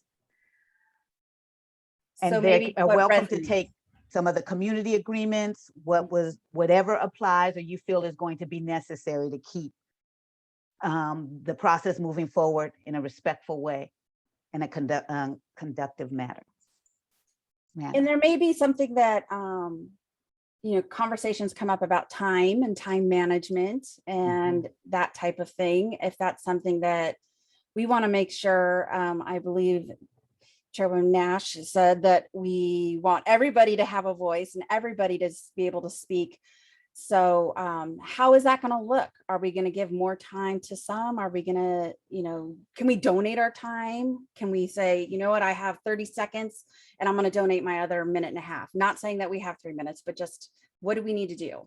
So Member Perez, thank you. I just have a question. I just want to be clear. So currently there's no draft that has been put together right now from the committee, from the ad hoc committee. And we're going to do this process together, and together we're going to form that strategic plan. That's one thing. And then I also want to know, it looks like altogether there were only 22 attendees maybe for our community presentations, and that's a low number to me. It kind of concerns me. Are we doing any follow-up on that to try to reach out to more people? I mean, it seems like really out of the county, 22 people. Yeah, that kind of bothers me a little bit. I feel like, are we really getting well, actually, all the feedback we can? So yeah, that was a big discussion, that's for sure. Which is actually why we are bringing this to you all. And it's not to do the whole strategic planning process, it's to answer these questions as representative of the communities. So I'm gonna make sure I'm clear on that. This isn't the ad hoc strategic planning committee is going to be doing the strategic planning, but we want your input from everybody and you all answering the questions now on behalf of yourself and your community you serve. And then the only other last thing I had to say was we had come up with some recommendations, and it was tied to the last letter we wrote to the CIF, but we had come up with some recommendations which I see are already, you know, coming through, which I think that's great, which one of them was the youth advisory program. So we're already moving in that direction because we had said we wanted to at least within the next year pick the top 2. So we talked about community programs and all that. I just want to make sure that that's then also going to be included in the strategic plan because it is part of what we're doing. Those are my only comments. Thank you. Thank you. Commissioner Perez, I wanted to speak to your concern about the community input. We did an extensive job. We held 4 town hall meetings. We posted it all over Facebook. We worked with the county communications department to get it advertised. And I felt that we did a strategic, conscious job of marketing the town halls that resulted in only 22 people. So I asked that we really reach into our commissioners for their voices, and because they represent, you know, constituents. So that's why we came up with this framework of putting a 4-hour, you can call it a retreat or a commissioner retreat, well, where we will hear from all the voices of all the commissioners and also their constituents that they represent in regards to those five questions. Thank you, Chair Nash. And I just want to say that I saw the marketing, I saw a lot of it. I appreciate it. And please don't get me wrong on this. I wasn't saying maybe that you guys didn't do enough. I was just a little disappointed how people have a lot to say, but then they don't participate when when we wanted the feedback. So I do appreciate all the work that's gone into it. I've seen it and it's been great. And so, yeah, I think that'll be great that, and I know you guys had asked that we kind of step away from it a little bit to give the community the chance. So I'm happy to hear that you're bringing us all together because that's great. I mean, there's enough of us that we can also then, you know, bring what we know in here in our communities, but at least we gave them the opportunity to speak. So that can't be turned on us to say that we didn't, you know, we didn't. So thank you. I appreciate that. Exactly. Thank Perfect. you. Yep. Thank you. So basically, we want to be prepared for that 4-hour meeting that works the best way possible. I imagine it may take some processing of what's important, what's not. If there's anything that we can capture now to prepare us for that 4-hour meeting is really what we're going. If we need to readdress this when everyone is back and present and digested everything, we absolutely will have these agreements before we proceed. So it's just something that if we can hear from you all on something now, we would love to get a jump start on that. I have a question regarding the time. So I heard Member Nash said that everybody needs to get a chance to speak. So what would that look like? What would you all think would be fair? 2 minutes, 3 minutes, 1 minute, 5 minutes? I'm seeing a hand. I was actually going to comment on that. That's exactly my question was going to be. If we are wanting to give, I think we definitely need a moderator and then somebody to keep that time because I mean, we all have a lot to say usually, and we can go on for more than 3 minutes easily, but I think it does have to be timed so that everybody feels comfortable that they're going to get their turn. So I think the facilitator or moderator is going to have to be really good about this timekeeping to make sure we also use the 4 hours, you know, to the best that we can and, you know, get as many of our voices as possible, if not all, because I think that's important. Excellent. Yeah, these are process questions. And with that time piece, and I see you, Member Corey, also, those are 5 questions as well. Keep that in mind when we're looking at the time, and will everybody speak on every question? These are just things popping up in my head. Member Corey, please. Well, basically what I'm trying to say, this really is a message to my fellow commissioners that we all represent communities. And accordingly, I would like to ask them to try between now and our next meeting to go back to as many of their organization boards or their community people, etc., and obtain some of the answers that our communities also would like us to go ahead and bring in to this situation or to the team in our meeting. Thank you. Thank you. Okay, I saw one number of 5 minutes per speaker. And Christiana and I and the rest of the NPS team are willing to be the timekeepers to let someone know that you have 1 minute left. And just making sure, because I know I get caught up that, you know, in that 1 minute, that means wrapping it up. And that when the time is called, time is time, because sharing time is caring. There was some dialogue that was brought up in the previous meeting about possibly a progressive approach. So those that maybe are underrepresented or don't necessarily speak out have an opportunity to go first. That's an approach that could be used as well. I also brought up the idea of donating time if you want to do that. I'd like to say we're all adults and we can figure it out, but this is what we do and we don't, because again, we're humans, right? So let's see, I think I just saw a hand, but now yes. Chair Nash, thank you. In regards to preparation for the 4-hour retreat, if that's what we decide to go with, I agree with Commissioner Corey to go back to our various constituents and organizations that we belong to. At the same time, also if the commissioners we can also respond in writing to those 5 questions because 5 minutes, I have a lot to say and 5 minutes is not going to be enough time. However, if we spend time with those 5 questions, you know, putting something in writing and even sharing it with each other, that to me would really take us further and expand those 5 minutes in a very informative way among ourselves. Excellent. So making sure everyone gets it in writing, that they have time to share those questions with their constituents, as well as creating their answers and composing those for when we meet for the 4-hour, let's talk this through, dig down deep and get real honest with each other and see what we can do to create this positive change that our constituents require and need. Okay. I appreciate that, T. Fox, that they require and need. They may not have shown up for those meetings, doesn't mean that they don't have the need. Yeah, and that's why everyone is here, because they are here for those people. And just for the commission's knowledge, with your original agenda were sent the 5 questions that posed at the top about the Human Relations Commission wanting to hear from you about to inform their strategic plan. So you all can use that slide that was previously distributed with your various organizations and constituent community groups.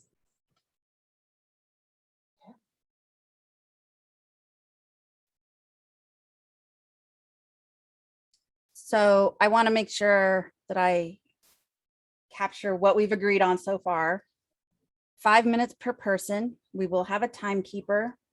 We're going to put it out in writing or the availability to have it submitted in writing in advance. And I guess my follow-up on that would be would you want us to read those out loud, or how would you, if they are provided in writing, what would be the best way to share that information? Member Perez, I see your hand. Oh, thank you. I'm thinking that if we would, because I think that's a great idea for us to think about them and share them then and maybe get some other responses and then send those back to you. That's a great idea for prep.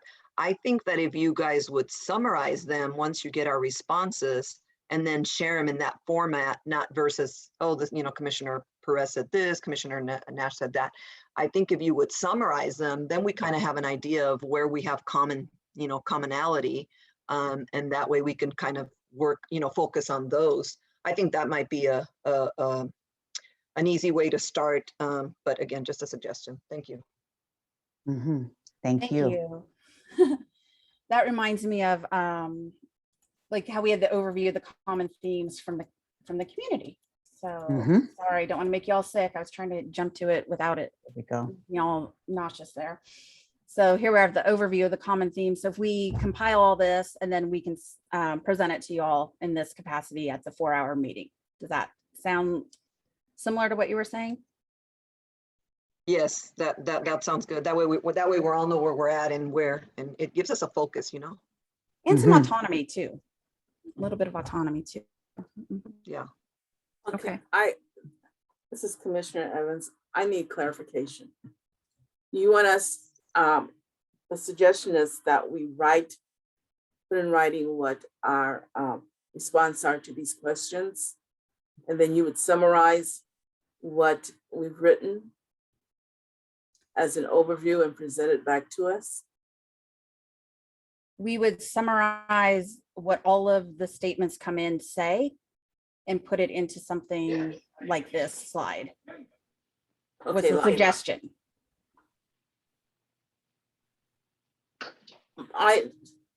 My concern is the message sent is going to be the same message that's received. Yeah. You understand what I'm saying? Right. I was under the impression that the commissioners, when you first started this, would present their own paper or their own words. And then from there, maybe create an overview. Yeah. But I mean, just the opposite. But because if you're presenting what you write or what you believe, it's more, to me, it's more authentic. And if you're taking what I'm saying and summarizing it, then that's where communication comes in. Either you actually captured what was said, or there's a certain nuance that's folks aren't feeling. Right, because we all have bias. All humans do, and we can. I don't know if it's bias or just. But consciously or unconsciously, we may interpret things different because we all have different filters. So I appreciate that. Okay. All right. I appreciate that. I see 3 more hands with Member Roberts, please. Hi, everybody. Hey, I think that I understand exactly what Commissioner Evans is saying. What I'd really like to see is if things are sent in in writing or something like that, that we just distributed them to all of the commission members to read on their own.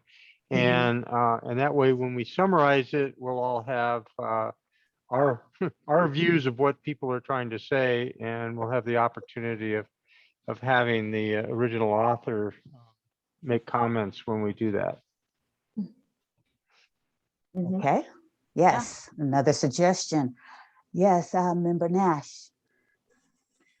Yes, I agree with Commissioner Evans. It was my intent that we really provide written documentation, because if we only have a 5-minute speaking time, we would have the document to refer to, and then it could be shared among others. Remember, we're representing the voice of the voiceless, so we want that to be pure and to come from the heart of the commissioners who represent their own constituents, from their own heart. So it's really more of a lived experience kind of a response. So let's leave that to the commissioners to do, and it's a reference for all of us, and it's a reference for those commissioners that will only be speaking for 5 minutes.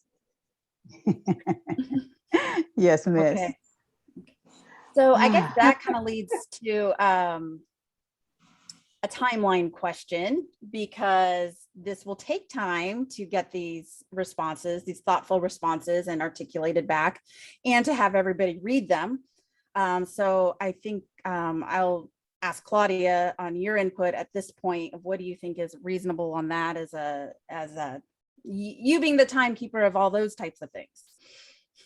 So currently we did send out 2 potential dates for those times, and they appear, based on responses received so far, frankly, to be challenging for folks. So I haven't done the final count as to whether or not we will have a quorum at either of those times, but based on the responses so far, I don't see one for either time yet, which the 27th certainly would be far too short for commission members to gather that input, put it in writing, have us prepare an agenda and circulate it out for everybody, so that they can see the comments, and for the consultant, for you all to summarize them also. So we would then look to even September 7th, if we have enough folks who are able to attend September 7th, that may be enough time, but I leave it to the commission if you all would like us to look for dates, push this out maybe to the 2nd or 3rd week of September, so you all can do that work and then turn that in and give us enough time and bring that back at a special meeting. I mean, we could do that, and that will give everybody a little bit more time. And what we would do in regards to comments, written comments, that would go, all the written comments received would be put as part of the agenda packet and distributed out to all commission members to review and to be aware of, as well as to the public, so that they see what that input is for transparency. I do see a number of hands up. I see members Nash, Perez, Roberts, and Farouk.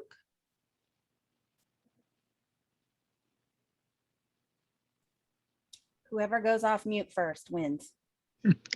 Well, I'll start. I remember in one of our conversations, this is member Roberts, in one of our conversations in the ad hoc committee, that we wanted to meet individually with the with your team, with the nonprofit team, so that we could have a conversation about our goals and things. And is that something that we still want to do? And maybe instead of having a mass, you know, in advance of having a mass meeting, is so that we can get all of our comments made and in your hands?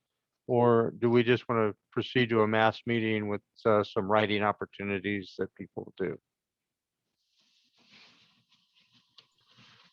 Claudia, do you want to? So given, yes. Sure. So given the amount of participation by the public, and there was this, the one-on-one meetings, frankly, I think would actually potentially slow things down, in all honesty, as far as being able to gather all that input. And this manner, because each member is part of various communities, really provides, I think, a greater infusion of information from all groups, a larger cross-section, so to speak, and then allows it to be compiled and then coming back to the ad hoc subcommittee once those common themes emerge to do the nitty-gritty work of planning and priorities.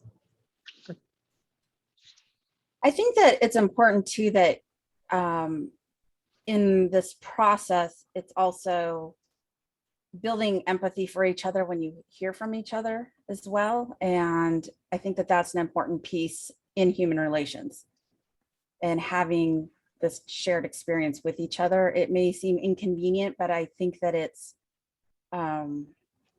essential, really. I also just wanted to clarify my suggestion about the questions and answering.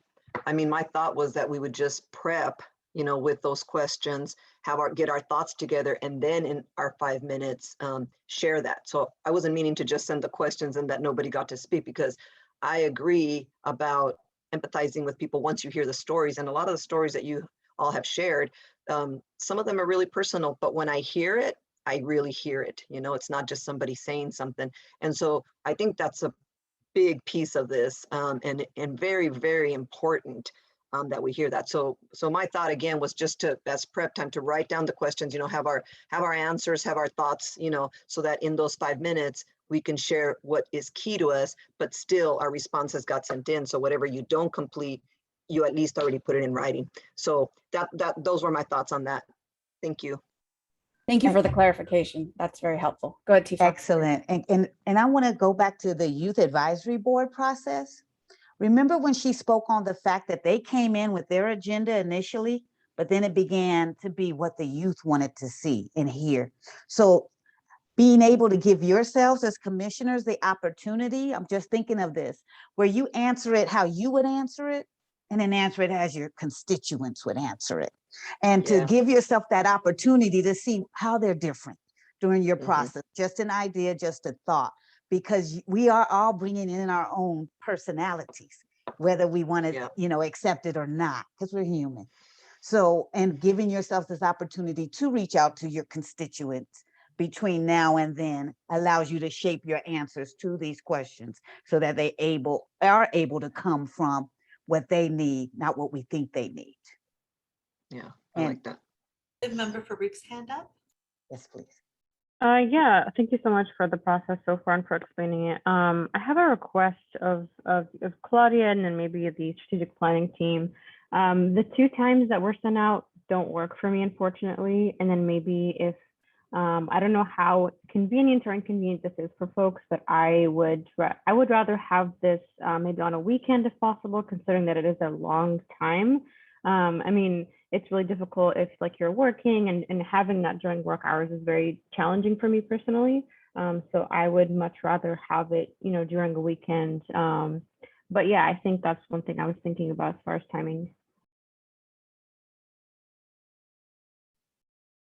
Appreciate that.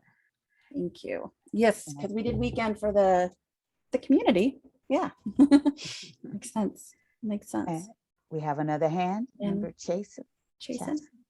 Hi, I'm going to echo the concern of my fellow commissioner, kind of twofold. September 7th is the first day of Rosh Hashanah, which is a Jewish holiday. And I know a couple other commissioners are Jewish, and I'm Jewish as well, and I observe it. So I'd also like it to be on a weekend. I'm starting high school next week, and there's no way that I can do a 1 o'clock meeting. So I also would very much appreciate it to be on a weekend. Yes, thank you for that. That is very important. Another hand has gone up, member Hodges. Yeah, me too. Weekend. And I have a Shabbat service that starts at 1 o'clock. So my Shabbat service goes from 1 to 2:30. So anywhere between, if it starts early in the morning, I'm good till noon. If it starts after 2, I'm good until whatever 6 o'clock.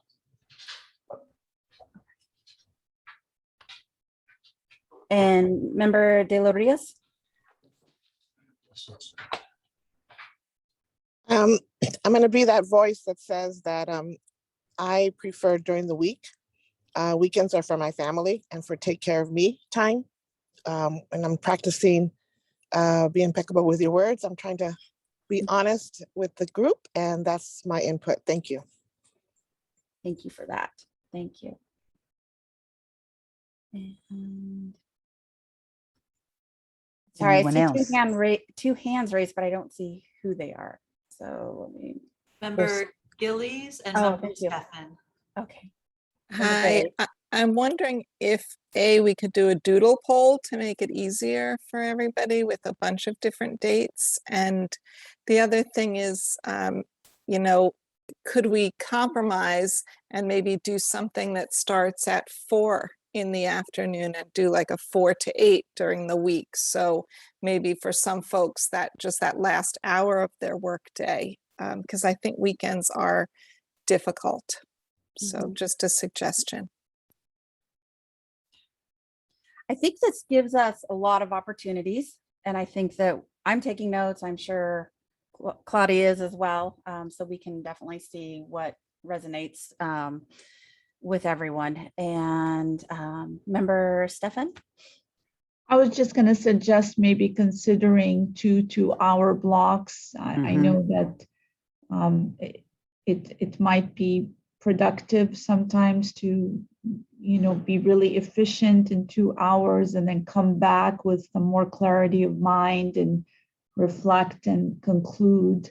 So just as a suggestion, that's always it's not about my schedule, but it's easier to fit 2 hours than 4 hours.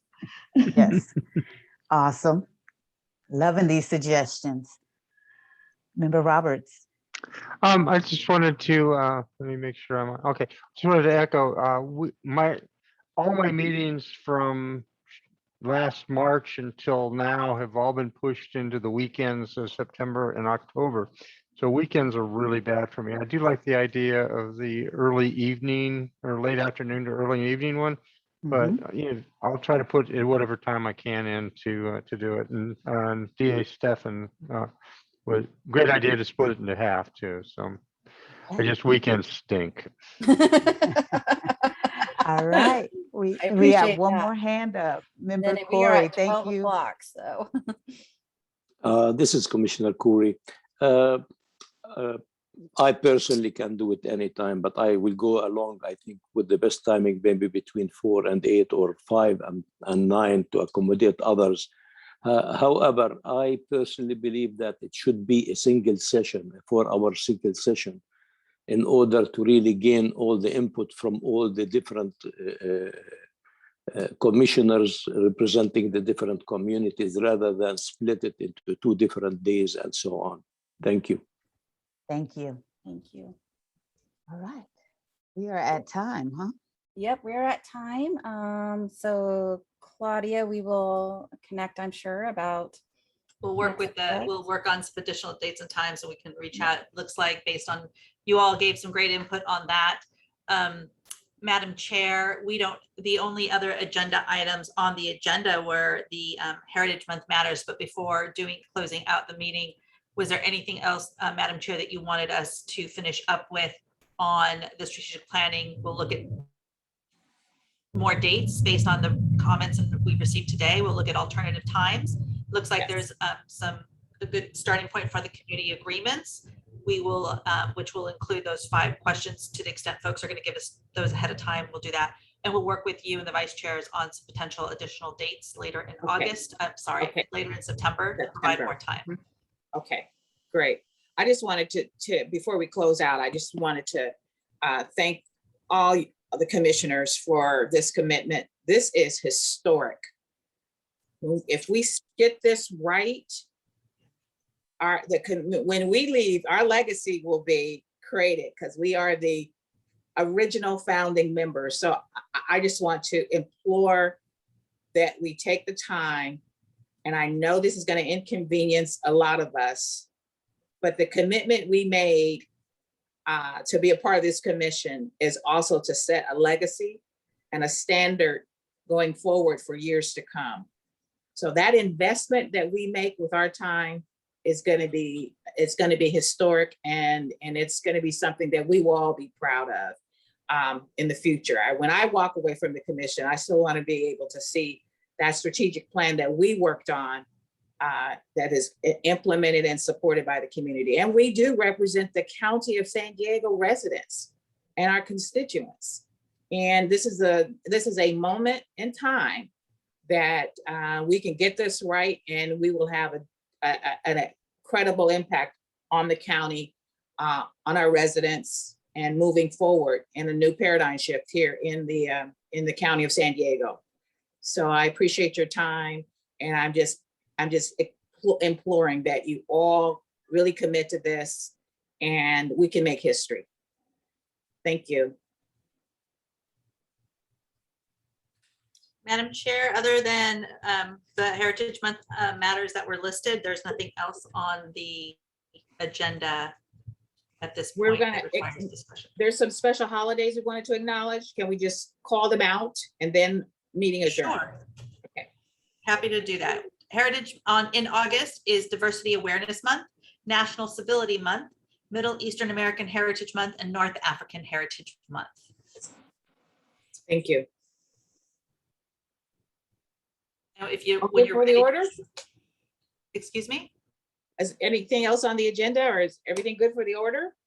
The last item is the discussion of any community raised matters, but we did not have any public comment or speakers, so there's nothing for that item.